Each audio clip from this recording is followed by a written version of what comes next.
I Yeah. like the dynamics, right? I like Yes. situations where a company's been really beaten up, but the founder hasn't left. Like the founder is Yeah. still engaged.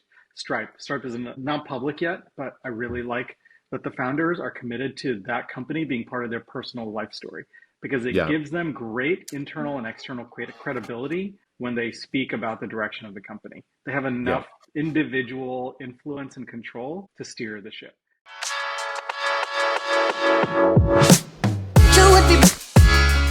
Lakshay, you're moving to San Francisco soon. You ready for this? Yeah, it'll be exciting. It's a big, interesting city with a lot of interesting people. The thing I've heard though, the thing that I am most worried about is I think coming from like a Portland, Pacific Northwest, where the vibes are all very chill and relaxed and everyone's super friendly and like is a full functional, like well-adjusted human. Apparently what I've heard about SF in New York, especially in like the tech culture, is that it's so grind heavy that people aren't really like human, like it's always like, well, what are you working on? Why are you valuable? And that's the extent of like the sort of relationships you have, which I'm really not excited about being a fairly like emotional person. I think that'll be pretty rough. I think we'll see. They'll definitely be interesting. I know a lot of people doing interesting stuff there. So at least I'm not starting from nothing. Yeah. Well, when you get to this fully transactional world of San Francisco, Lakshay, just remember I'll still love you and care Oh, about you thank as a you. human being.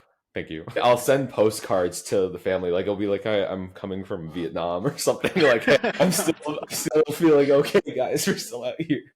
That's awesome. That's awesome. All right. Welcome to the Scholar AI Pod, ladies and gentlemen. You have the wonderful Lakshay Bakshi with us today and myself. It's just going to be the two of us. Damon's dealing with some other things. So, Lakshay, let's talk about the Greg Eisenberg article you posted. I'm really Yes. interested in this kind of young ethos zeitgeist Mhm. in SF in New York. You want to summarize the article and then kind of what's your reaction to it? Yeah, so for folks who aren't aware, the Twitter, LinkedIn universe of these SF founders, New York founders, there's a lot of them. Greg Eisenberg is one of these folks who runs multiple SaaS businesses but posts a lot. And his content usually is like very pro bootstrapping, anti VC, like now's the time for like a financial revolution sort of stuff. But he posted an article pretty recently about specifically like SF New York young founders. So kids who are like 22, 19, like this sort of age who are either going straight from school to making a startup or skipping school to go to a startup. The main premise being that like the educational system, the way things are kind of priced right now, like we're facing so much inflation, cost of living is going way, way up. And the really interesting thing that I haven't really thought too much about is that kids like me, like people my age or younger, we all grew up like watching YouTube and watching like influencers who have this sort of like grandiose kind of like flourished up lifestyle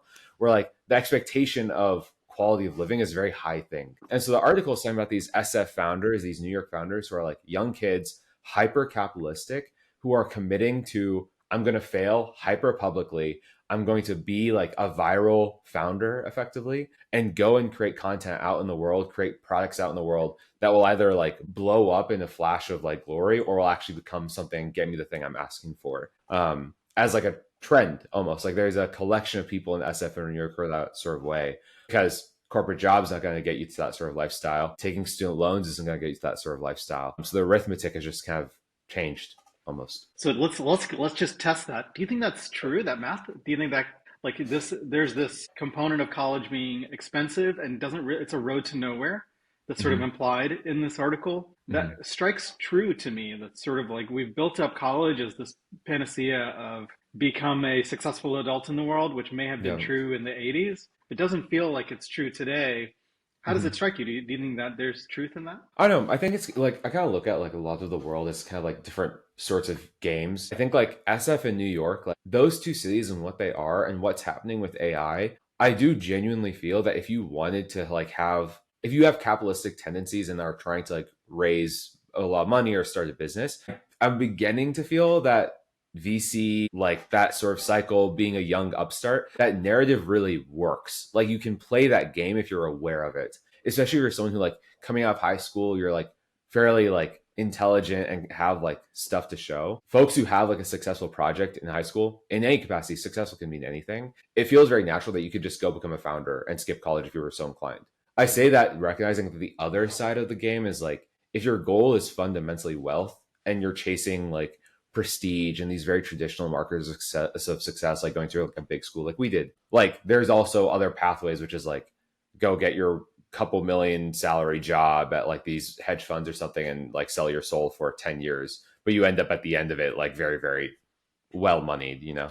So it's got two things. I think it's just like if there's a risk appetite and like a calculus in your head that is, a school is expensive. The stuff I'm going to learn in school is teachable to me in like normal, like AI, or like I can learn stuff as I actually need it. The conversation changes quite a bit, I feel. Yeah. And school is not just expensive in money, it's expensive in time. Mm-hmm. Most 18 to 22-year-olds are not capable of going Mm-hmm. out and building something and taking a shot on goal. Yeah. But if you're one of those people who are 18 to 25, let's say, Mm-hmm. your cohort who are capable of taking a shot on goal, and maybe it takes 4 shots on goal to hit, or 5 or 6. But so what? The number of shots you can take on goal in that kind of 4-year college, traditional college window is certainly more than one, probably 2 to 3 even. If you can take multiple shots on goal, get to a 7-figure plus, maybe 8-figure Mm-hmm. net worth by striking gold on one of them, then what's wrong with that? For that cohort of people who are actually capable of moving to New York or SF to Mm-hmm. take a sincere shot on goal and have a reasonable chance of making it, why not suggest, even espouse that line of thinking? Yeah, I think it's just like it's a fundamental risk appetite. I feel like at the same time as there's all this like risk prone set of people my age and younger, there's also an anxiety prone set of people my age and younger, where it's like traditional, like of course your parents are going to tell you like you should go to college, that's the expected thing to do, that go get a normal job. That inevitably a lot of people will end up in. But I know a lot of people who end up in like OIC, or they end up in these incubators where their story was like college doesn't make sense. Like I don't know why I'm learning about like circuits if I'm never going to like put a circuit together in my life. All I'm ever going to really do is like put together presentations and dashboards and put together like pipelines from documentation that's public. All of a sudden you're asking yourself, like, I look at what I did in college, and for the most part, everything I learned, I've not applied once. Everything I've applied in a real capacity has been just like engineering fundamentals, maybe Yeah, yeah, like at best, like, yeah, like there's some algorithms that help me like pass the interviews for like software jobs. But yeah, ultimately, like the best value I got out of Duke was the Melissa and Doug program, because that led to this. It was like a network thing more than anything. yeah, yeah, And that was very positive. Obviously, I grew at Duke. Like I learned a lot of stuff at Duke, and like I don't think I would end up in the position I'm in today if Duke wasn't part of that story. That's very true. yeah.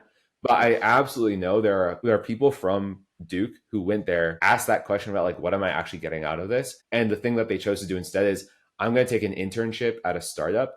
I'm going to let that internship at a startup extend into a full-time job immediately after. I'm just going to drop out. Like I know like 5 or so people who've done that exact thing. Wow, wow. And some of them are now successful founders who've had exits. Like Sure. they just kind of Yeah, took like, instead of doing college as school, they took the startup as school effectively to learn how a yeah, business is run. yeah. I think in my generation, it mattered a lot more to go Mhm. through the 4-year college experience, even if most of the stuff you were doing and spending time on was kind of a waste of time. You have all of these kind of requirements in different disciplines. My own experience, I'd say my computer science degree genuinely helped. Like I really needed it. I had never done any genuine computer science until college, and so I Yeah. really needed that CS degree. But that was also at a time where there was just a lot less material kind of readily Mhm. available to self-learn. Like Mhm. self-learning meant diving deep into a bunch of like textbooks. Like that's what Textbooks. self-learning Yeah. was then.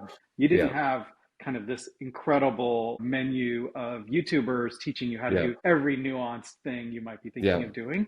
And you didn't Mhm. have the library. Like software development is just so different now because there's so many coding components that you can stick Yeah. together to achieve things. Whereas when I was going through it, it was by hand coding Yeah. everything you needed to code. So all Yeah. of the components were homemade DIY.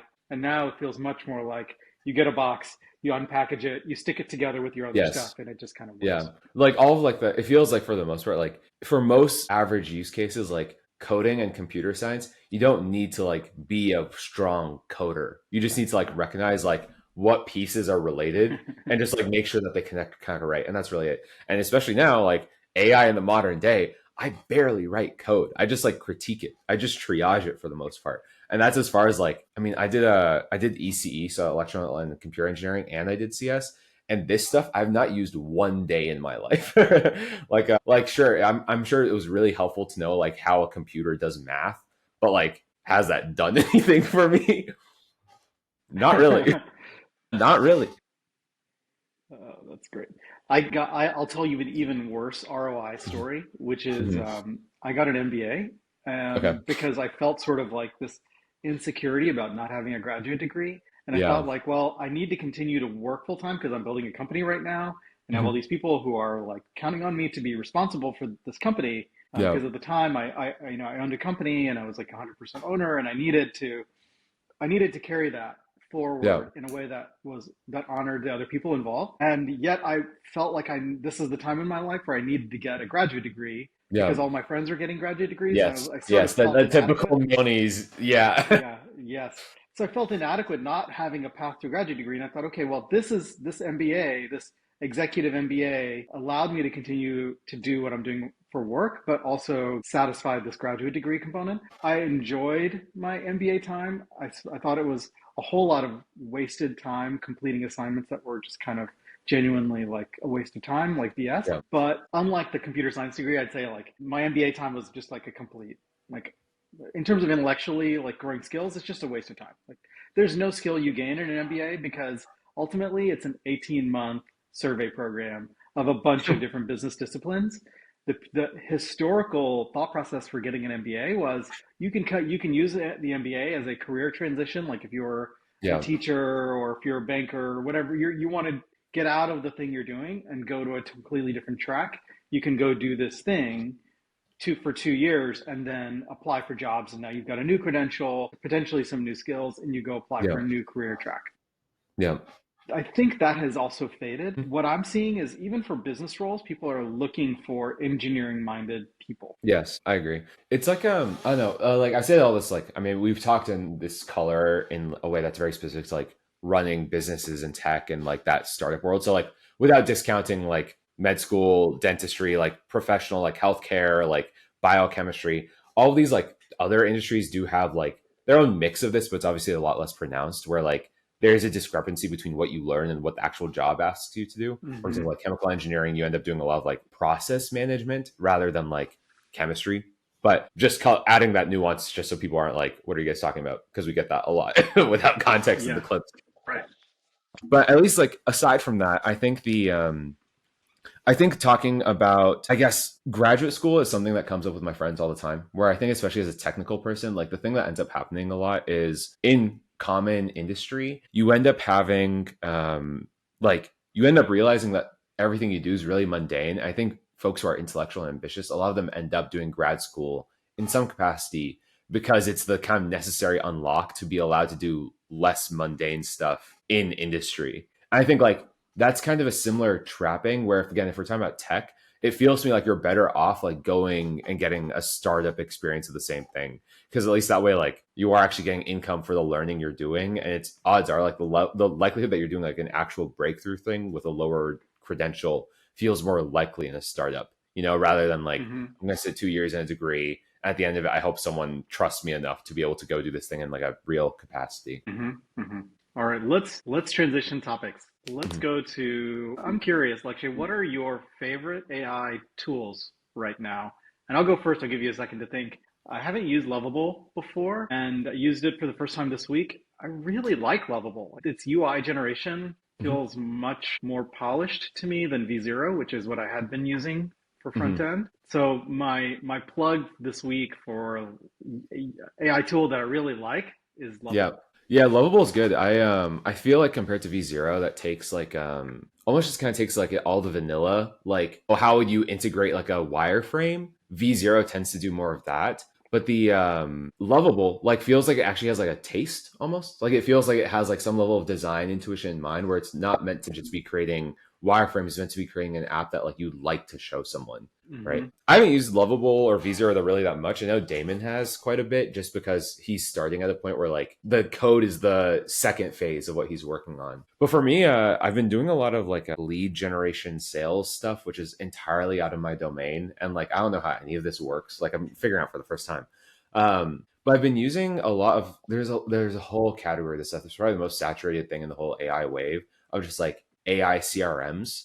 But there are a couple of good ones. Clay is interesting. It feels very vanilla. Clay is like this tool where, let's say you're prospecting leads. Let's say I want to find folks who fit a certain category, a certain region, demographic. It has all these like AI enhancement features that In a traditional CRM, what you get is person's email, what's your relationship with them, how do you contact them. But Clay gives you all these automations such that you can say like, hey, I need to find a email template I can write to this person specific to their LinkedIn role posting, that sort of thing. Like it enables you to kind of like create like tabularized workflows based on every single person listed. And again, Clay is just one example because this market is so saturated. I basically described like 17 products that exist, just picked one of them that has a name. But the AI CRMs have been like pretty friendly to me. There was one that like the name, unfortunately, the name, I'm completely blanking on it, but it was very different from the traditional CRM, where instead of giving you a table view at first, it's just like, give me a general like person research query. And it goes out and figures out like what's the correct search is and all this other sort of stuff to be running for you to then bring you the table view of like folks who would be worth reaching out to. Mm-hmm. That's Mm-hmm. been pretty good. It is kind of funny Nice. though. I feel like, given that you're a much more experienced business owner than I am, like you're talking about the coding friendly tool. I'm talking about the thing that allows me to cheat at sales. The person's never done this before. It's kind of Yeah. interesting. Yeah. Have you found any? Obviously, you invest a lot. Have you found any AI stuff to help you with that? With investing. My personal investing philosophy is well, so this is sort of new topic. So, Okay. what is like, how do I see investing in this age? Investing in any app, any AI based app layer feels way too speculative for me. Yeah. And it's because it's just so hard to see what's going to even survive the next 2 years, Mm. even if they're successful today. One thing that I am noticing is that open source companies based on open source projects are Mhm. doing really well. Okay. We talked about Windsurf, a VS Code branch that was acquired by OpenAI for $3 billion. This week, I don't know if you saw this, Lakshay. Databricks is going to buy a Yes. database company called Neon for Yeah. $1 billion, also open source. And I just find this kind of this through line really interesting of like open source projects that have a lot of traction. And what the buyer is getting is not the financials, it's the traction. It's getting Yeah. the totally engaged, committed users. Any reaction to the open source? I've spent a lot of time like over the last year just thinking about this one because it doesn't make sense to me. Like I think like very simple arithmetic is like these open source tools, a lot of them do make decent money. Like for example, we when we were working on like semantic search databases, we used Weaviate, right? But as a technical person, like in my head, I was like, why would the open source code is right there? Why would I pay for you? Obviously, there are people who make the opposite decision, but especially these things are so developer and so niche. Like for example, a database in Databricks, like a coding IDE that's targeted towards coders. Like you don't always need to be paying for this stuff. And so the question I keep on ending up in my head is like, obviously the thing you have to go for is acquisition. Like acquisition has to be the end game in my opinion. Like we've seen so many open source things like Docker, like all these Kubernetes tools that just stay open source and they never really build business legs, right?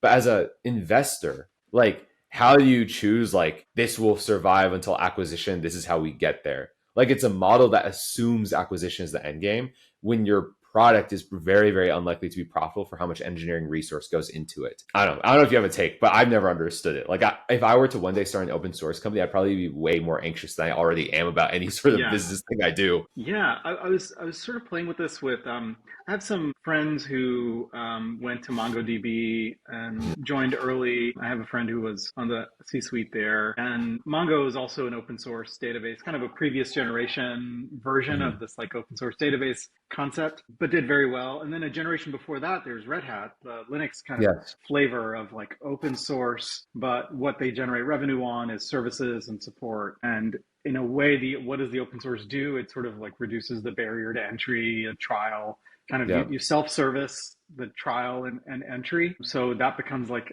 an easier on ramp. And then by the Mm-hmm. time where you're like, well, I kind of like this, maybe we want to use this in a production app, you're like, maybe we need to pay for some service. We need to Yeah. pay for somebody to upgrade a few pieces of this. And now you're on the hook, right? Like Yeah. now you're a customer of the open source company. So it's probably like the sequence.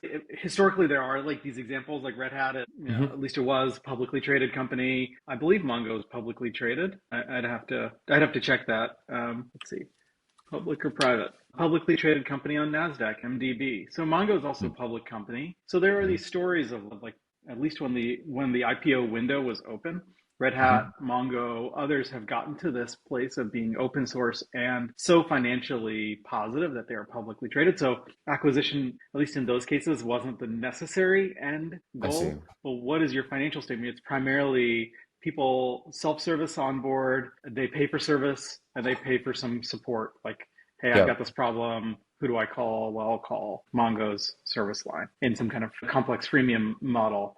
So Mhm. that's the kind of existing path.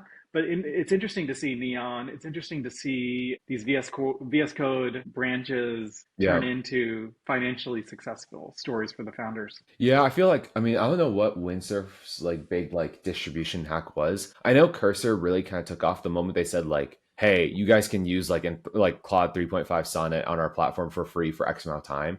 And that was their big like all of a sudden the value went like this and people stayed afterwards, right? I don't know what I like Windsurf didn't really enter my like vision until like it was pretty decently popular. I don't know what they did that got them so much like customer love, or how they even like entered public consciousness. Because again, we've seen these open source like VS Code forks. There was famously, I don't know if you heard of like Pear AI. There was this famous instance. It's these two YouTube kids. So like I think both of them are from University of Waterloo. Maybe just one of them is, but they're YouTubers first that have like traditional FANG, like high paying tech jobs, whatever.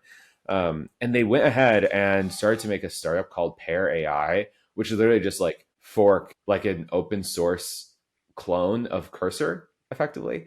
They applied to YC with it, and YC took them in.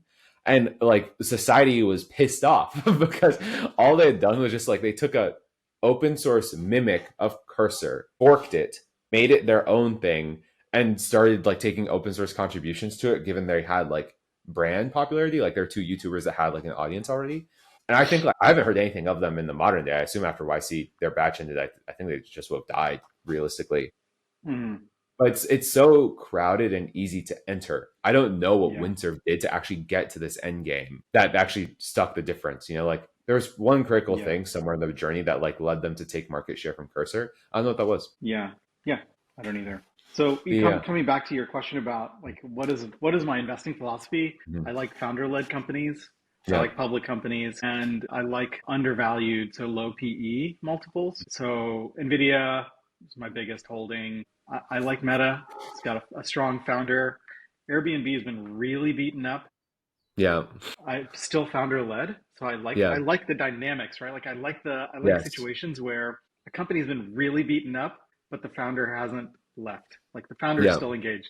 Stripe is not public yet, but I really like that the founders are committed to that company being part of their personal life story because it Yeah. gives them great internal and external credibility when they speak about the direction of the company. They have Yeah. enough individual influence and control to steer the ship.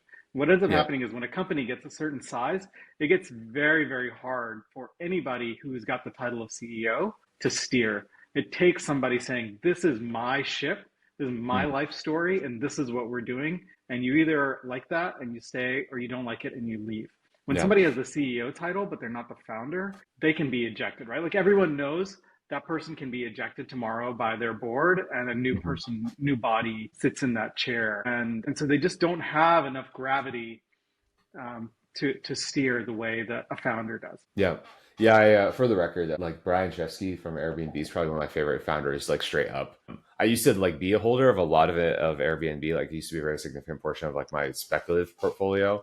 And then naturally, as things tend to go, stock market doesn't always go the way you would so inclined. So I end up clearing a lot of that. But I am very like I do kind of fundamentally agree. Like I'm a big believer in like Brian Chesky, for example, for that same exact reason, where it's just like this company is him and he's just so high conviction in it. Yeah. It's sort of like that, Mm-hmm. like it's his mission, not his job, you know? I feel like makes Yes. a really big difference.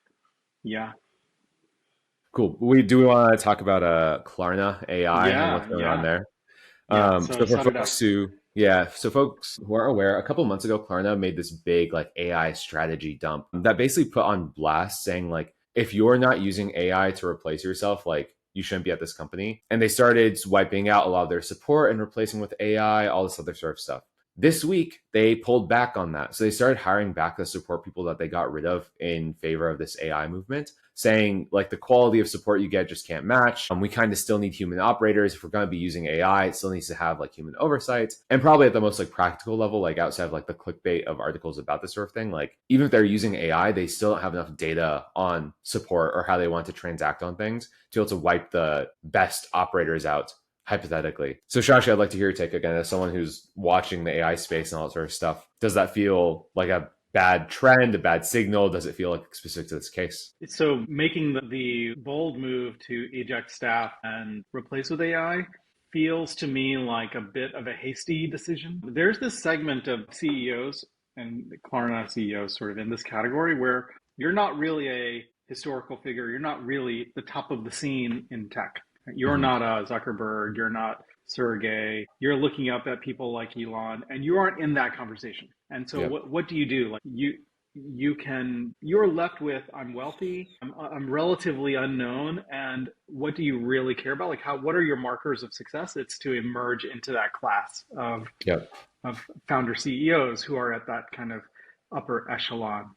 And so those people can be a bit hasty in their decision making, right? And I feel like this specific situation, the Swedish founder Sebastian Siemiatkowski, I think this decision was hasty. I think it was a bit optimistic of where AI is going and trying to be a leader in that context. And I think it's smart to kind of realize you made the wrong decision and hire the staff back. The companies that are doing it best right now are finding ways to create the cyborg, use the best of the people and the best of the machines, and let them integrate together and remove costs as it emerges that you genuinely don't need them. That results from having a high accountability organization where you know what costs you do and don't need. But if you're running an organization that doesn't have high accountability from top to bottom, then you really don't know when you do and don't need them. And that's where you can get to a desperate position as a CEO of kind of taking a swing at something with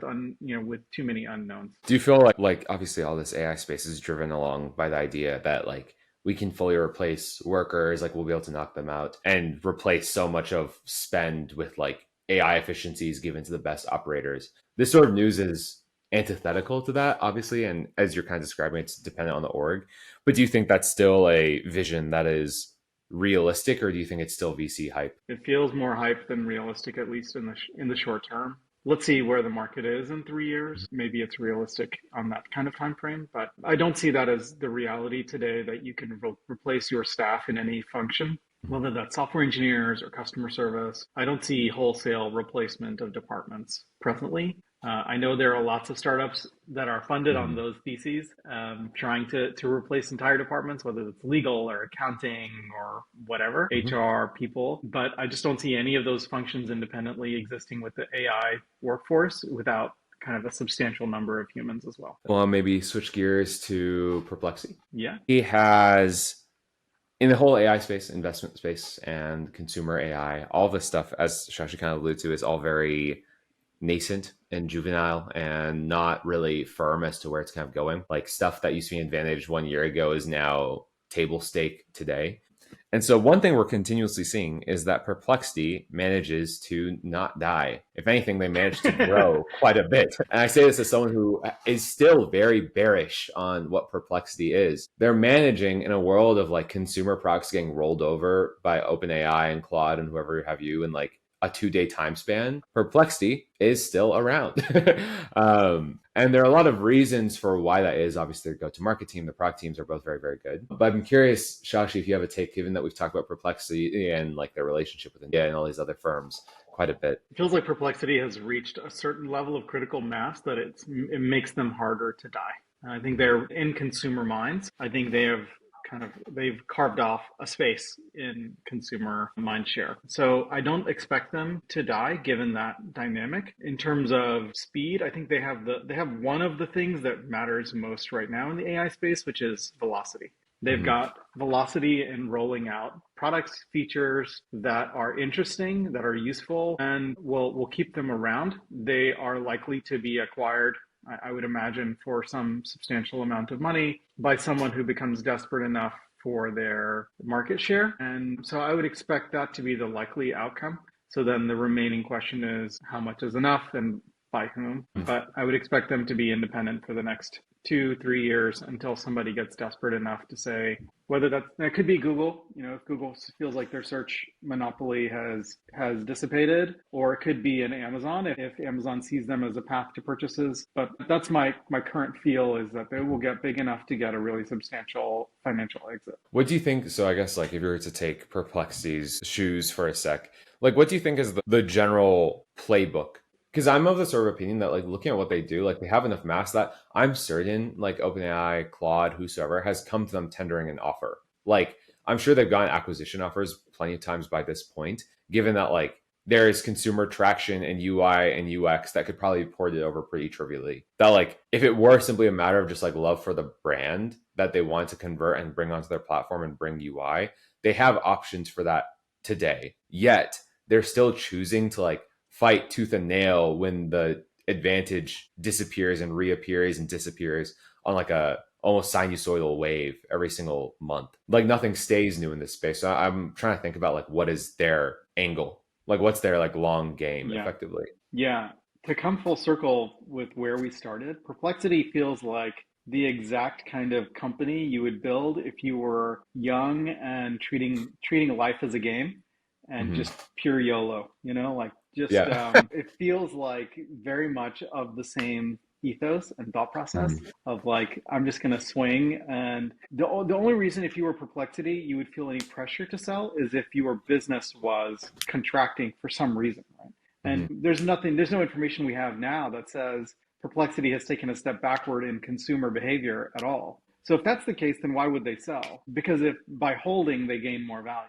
Mm-hmm. So I would expect that trend will probably continue. If somebody else were to, and many people have tried, build just, the same thing as Perplexity. You Mm-hmm. could fast follow and build exactly the same thing as Perplexity. It wouldn't be technically that hard. Yeah. The problem is the audience is already there on Perplexity. Mm-hmm. And there isn't really a network effect, right? Like there's nothing really network effecty about Perplexity. It's just that user behavior is already kind of there. And Yeah. user behavior is pretty hard to change. Like once people start going to a tool and it's serving their needs well enough, like it's just kind of hard to get users to go to another tool. So I don't think they have a lot of near-term risks on us. So I guess like all that said, like if you were like, let's say you just had like X amount of dollars and like you were tendered the offer, like you can invest in Perplexity or you can put it into something else, whatever it may be, that's a little bit more stable. Would you take are you bullish or bearish on Perplexity as a person? I'm looking at the valuation. So the price matters. Entry Okay. price is the single biggest determinant as an Mm-hmm. investor for what you're going to get out of it. Mm-hmm. So the entry price, let's say the current valuation, let's call it 14 billion. Their last funding round was 500 million by Excel. And so at 14 billion, the question is somebody going to come around and offer to buy Perplexity for more than 14 billion? And it really depends on how much share they can take Mm-hmm. from Google search fundamentally, because their single biggest lever of increasing their cash out price Mm-hmm. is the fear they can strike in the heart of Google in eroding Google search. So if Google starts to feel desperate, then sure, 50 billion is a small price to pay to lock up their market share. So I would say, I would expect them to get 30 to 50 right now, and then over on the 2 to 3 year time frame. I think that's a pretty reasonable exit. And if you were Perplexity, why would you take less? Yeah. I guess like I'm looking at it from the angle of just like in the thing of just being long on it.